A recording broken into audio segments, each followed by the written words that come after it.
नमस्ते दोस्तों। आज फिर से मैं अजय कुमार सिंह योगाचार्य आपके सामने हाजिर हूँ हर्निया के इलाज में किए जाने वाले कुछ ऐसे आसनों को जो कि बैठ के किया जाता है। आपको शायद याद हो कि मैं पिछला वीडियो में वैसे आसनों का जिक्र किया था, वैसे आसनों का प्रदर्शन किया था जो खड़े होकर किए जाते हैं। तो ये आसन जो आज मैं दिखाने जा रहा हूँ और जो सजेस्ट कर रहा हूँ आप लोगों को सबको करने के लिए, वो है बैठ के करने वाले आसन। तो चलिए सबसे पहले हम लोग पहला आसन जिसका नाम है वज्रासन, उसमें बैठते हैं। तो इसके लिए सबसे पहले हम लोग क्या करते हैं, दंड आसन में आते हैं। दंड आसन में आने के बाद फिर हम लोग वज्रासन में इस तरह से आते हैं। वज्रासन में आप जानते हैं कि दोनों एड़ी के बीच में अपना बटक्स को रख करके बैठते हैं और दोनों उंगलियां, दोनों अंगूठे एक दूसरे को टच किए हुए रहते हैं। तो इस तरह से वज्रासन में हम लोग बैठते हैं। और सबसे पहला आसन वज्रासन, इस पोजीशन में आप बैठ करके 2 से 3 मिनट तक लंबी गहरी सांस लेते रहें और अपने पेट को, अपने नीचे वाले प्रदेश को, श्रोणी प्रदेश पर ध्यान देते रहें आपका। तो ये 2 से 3 मिनट तक कम से कम इस पोजीशन में बैठें। अब हम लोग इसके बाद करने जा रहे हैं मंडूकासन। मंडूकासन में श्वास को पहले बाहर छोड़ देते हैं। बाहर छोड़ने के बाद अपने हाथों को मुठियाँ बना लेते हैं। बनने के बाद अपने नाभि के बगल में दोनों थोड़ा पुश करते हैं, हल्का सा पुश करके सामने की तरह झुकते हैं। तो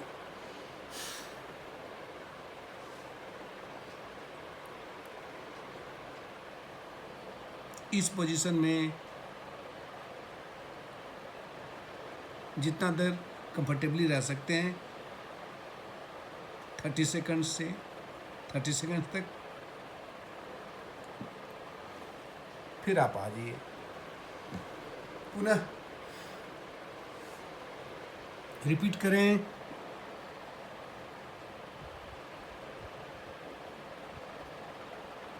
इसमें सामने के देखना होता है और ये देखना है कि आपके बटक्स आपके एड़ियों से उठ नहीं रहे हों।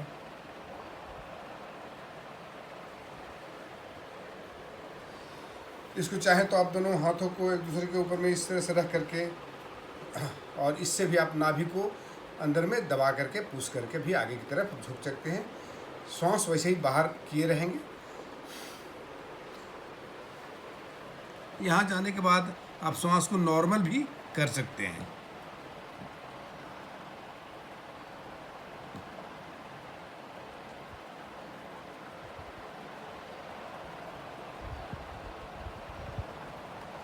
इस तरह से ये दोनों प्रोसेस को या बारी बारी से दोनों प्रोसेस को आप चाहें तो 1-1 मिनट तक, 2-2 मिनट तक कर सकते हैं बारी बारी से। तो अब इसके बाद अगला आसन है शशांकासन। शशांकासन में दोस्तों आप जानते होंगे, पहले भी मैं अपने कुछ वीडियोज़ में दिखाया हूँ, लेकिन पुनः आप देख लीजिए। शरीर को इस तरह से तान लेते हैं ऊपर की तरफ, फिर सामने की तरफ झुकते हुए और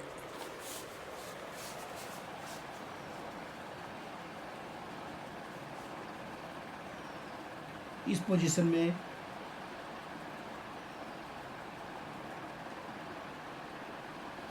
ट्वेंटी टू 30 सेकंड्स आप रुक सकते हैं। ये बार बार इसको भी 5 बार कम से कम दोहराएं, 5 बार रिपीट करें, उससे फ़ायदे ज़्यादा होंगे। और हर बार ये ध्यान रखिए कि 20 to 30 काउंट्स तक आप उस पोजीशन में, शशांकासन की पोजीशन में रह सकते हैं। तो एक बार और दिखा देता हूँ। ऐसे शरीर को ऊपर की तरफ तान लेते हैं। ऊपर तानने के बाद आगे की तरफ झुकते हैं, सीधे एक बैग सर नहीं झुका करके आगे की तरफ बढ़ते हुए ऐसे जाते हैं। और तो आप देख सकते हैं कि मेरा एड़ी से मेरा बटक्स नहीं उठे हुए हैं।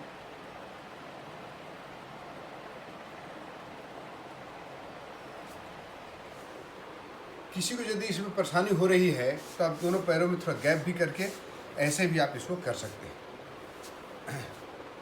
देख करके इस तरह से भी आप इसको ऐसे आप देख सकते हैं। यदि आपको उसमें परेशानी हो रही है तो ये भी कर सकते हैं।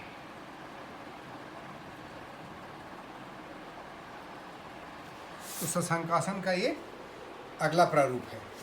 अब चलिए आगे बढ़ते हुए हम लोग नेक्स्ट आसन की तरफ बढ़ते हैं। वो है योग मुद्रासन। तो इसमें हमें पद्मासन में बैठना होता है। आ जाते हैं पद्मासन में बैठते हैं। पहले पद्मासन में बैठने तो ज़्यादा अच्छा रहेगा। यदि नहीं बैठ पाते हैं तो आप सुखासन में या अर्ध पद्मासन में भी बैठ सकते हैं। दोनों हाथों को एक हाथ में इसको मुट्ठी बना लेते हैं, दूसरे हाथ से इसको पकड़ लेते हैं पीछे की तरफ। पकड़ने के बाद पीछे भी घुमा के आप दिखा सकते हैं। सांसों को लेते हुए सामने की तरफ ऐसे झुकते हैं। कोशिश करते हैं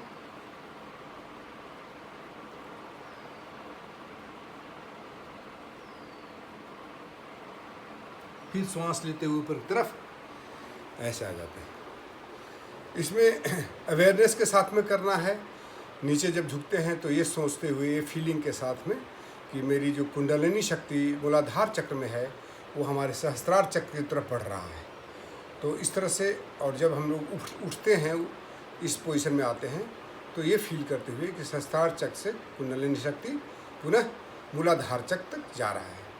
तो इस तरह से आप यदि चाहें तो इसको ऐसे भी कर सकते हैं। बहुत लोग इसको ये इस प्रक्रिया से भी किया जा सकता है, ऐसे हाथों को दबाते हुए।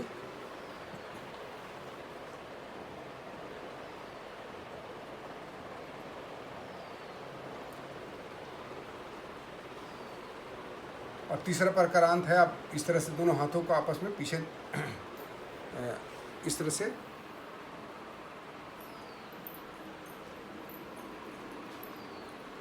ऐसा आप हाथों को भी पकड़ एक दूसरे में को पकड़ सकते हैं। पकड़ने के बाद फिर सामने की तरफ श्वास छोड़ते हुए झुक सकते हैं। यहाँ पर आ करके श्वास बाहर रहेंगे और कुछ देर के बाद आप नॉर्मल कर सकते हैं ब्रीदिंग। कुछ देर रुकना है फीलिंग के साथ।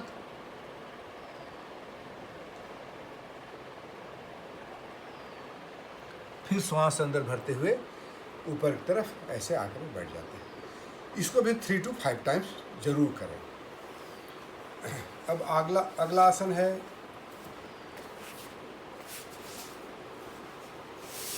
वज्रासन में आकर के पुनः आप उष्ट्रासन में आते हैं।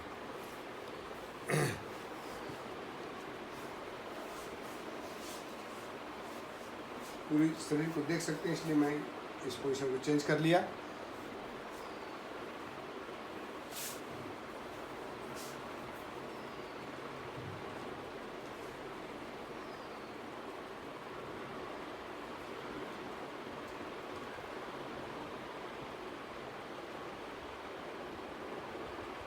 ये उष्ट्रासन है।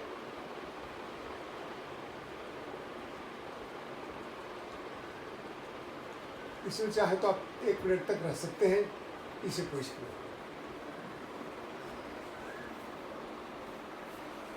इसको भी 3 to 4 टाइम्स आप करें।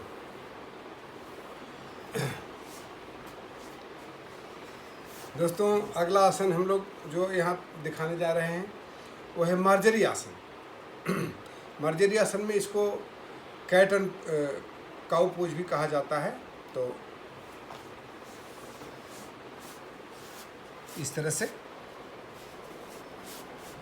आ जाते हैं और फिर श्वास छोड़ते हुए नीचे की तरफ जाते हैं। पेट के अवयवों को अंदर की तरफ, ऊपर की तरफ खींचते हैं। अब श्वास लेते हुए ऐसे इस तरह से करते हैं।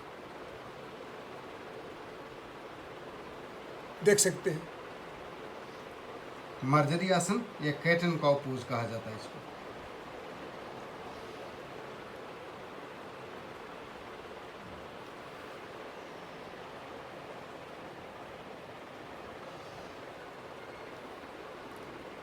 बहुत महत्वपूर्ण आसन है। पेट के अवयवों में खास करके प्रजनन तंत्र और निष्कासन तंत्र को काफ़ी मजबूत करता है। मांसपेशियां मजबूत होती हैं, पेट की मांसपेशियां। इसको भी आप 3 to 5 मिनट्स करिए।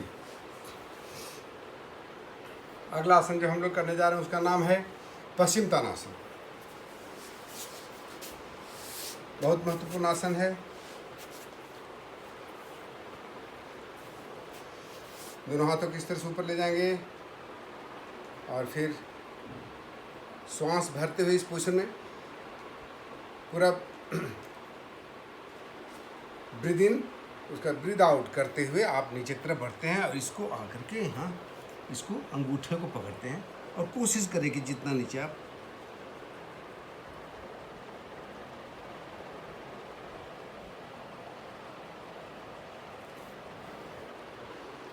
पेट को अंदर खींचना है। जब नीचे की तरफ आ जाते हैं तो एक बार फिर से देख लीजिए, सांस ऊपर में इस तरह से ले गए, श्वास अंदर, श्वास छोड़ते हुए आगे की तरफ बढ़ेंगे और जब झुक जाएंगे तो पेट को अंदर की तरफ खींचेंगे। ऐसे आए, अंगूठा पकड़ लिए, फिर ऐसे लाए, अब पेट के मांसपेशियों को अंदर की तरफ खींचते हुए और सर को आगे की तरफ नीचे ले जाकर कोशिश करेंगे कि हम इसको घुटने में टच करें। इसको 10 to 20 काउंट्स तक इस पोजीशन में रुकना है।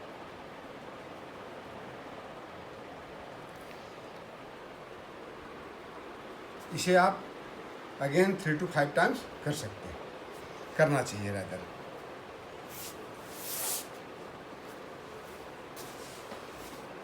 अगला आसन हम लोग करने जा रहे हैं वो है अर्ध मत्स्येंद्रासन। अर्ध मत्स्येंद्रासन में जाएं इसके पहले हम लोग दूसरा आसन करेंगे जो कि उसके तैयारी के रूप में भी कह सकते हैं और काफ़ी उसमें एडवांटेज भी मिलता है, फ़ायदा भी है। वो है गोमुख आसन। इसमें पहले दंडासन में आ जाते हैं। दंडासन में आने के बाद एक पैर, बायां पैर दाहिने बटक्स के नीचे और दाहिना पैर इसके ऊपर। ये देखना ये है, ध्यान देने जो बात ये है कि बाएं घुटने के ऊपर में दाएं घुटने रहे तो एक दूसरे को ऊपर में रहे। इससे गाय के मुख के जैसा होता है और ये दोनों उसको कान जैसा होता है, ये बोल सकते हैं आप चाहे तो, इसलिए गोमुख आसन इसको बोला जाता है। अब दाहिने पैर मेरा ऊपर है तो दाहिना हाथ इधर जाएगा और बाएं हाथ इधर पीछे जाकर इसको लॉक कर लेगा। तो इसको आप देख सकते हैं कि मेरा हाथ जो है पीछे एक दूसरे से अच्छे से लॉक किया हुआ है। अब इसमें आप चाहें तो हल्का हल्का आप अपने पेट को अंदर और बाहर भी कर सकते हैं। पेट को अंदर से कोड़े फिर बाहर ले जाएं, अंदर से कोड़े बाहर ले जाएं, अंदर से कोड़े बाहर ले जाएं। इससे भी बहुत फ़ायदा होता है। इसमें न केवल हर्निया बल्कि हाइड्रोसील और ये आपको पाइल्स में भी, बवासीर में भी काफ़ी लाभ पहुँचाता है। तो इस तरह से आ जाइए। अब यही प्रक्रिया को हम लोग दोहराएंगे। दाहिना पैर को नीचे करेंगे और बायां पैर को ऊपर कर देंगे ऐसे। अब इसमें बायां पैर को, चूँकि बायां पैर ऊपर है इसलिए बायां हाथ ऊपर जाएगा, वही प्रक्रिया करेंगे। दाहिना पैर को दाहिना हाथ से पकड़ लेंगे, एक दूसरे को इंटरलॉक कर लेंगे, सर सीधा रहेगा। एक बार में नहीं होता है तो इसको प्रैक्टिस करिए, धीरे धीरे करके ये हो जाएगा।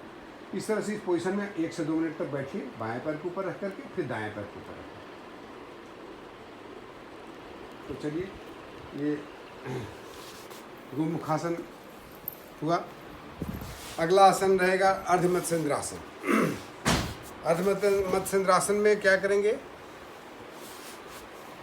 पहले गोमुखासन जैसे करते हैं उस तरह से एक पैर को बाएं तरफ ले आएंगे, इसको बाएं बटक्स के नीचे, दूसरा पैर को इसको जस्ट पार करने के बाद यहाँ रखें इस तरह से। एक चीज़ ध्यान देने योग्य बात है ये भी है कि जो आसन आपको हर्निया के लिए उपयोगी है, ये सभी आसन आपको डायबिटीज़ के लिए भी उपयोगी है। इसलिए आप समझ सकते हैं कि इसमें दूसरे फायदे भी मिलेंगे आपको। शुगर भी नियंत्रण होता है।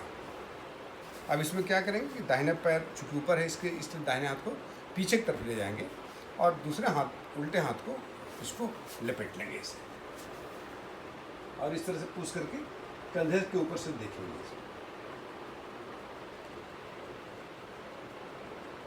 इसको पुश करते हुए जितने आपका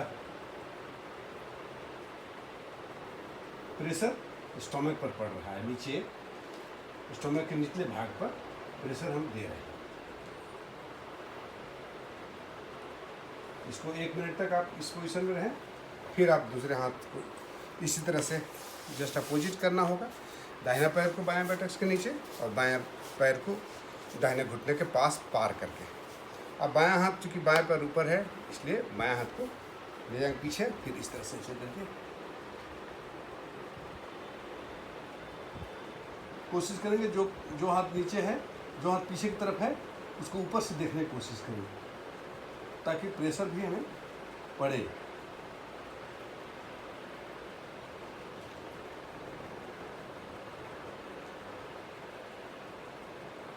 इसे भी हमें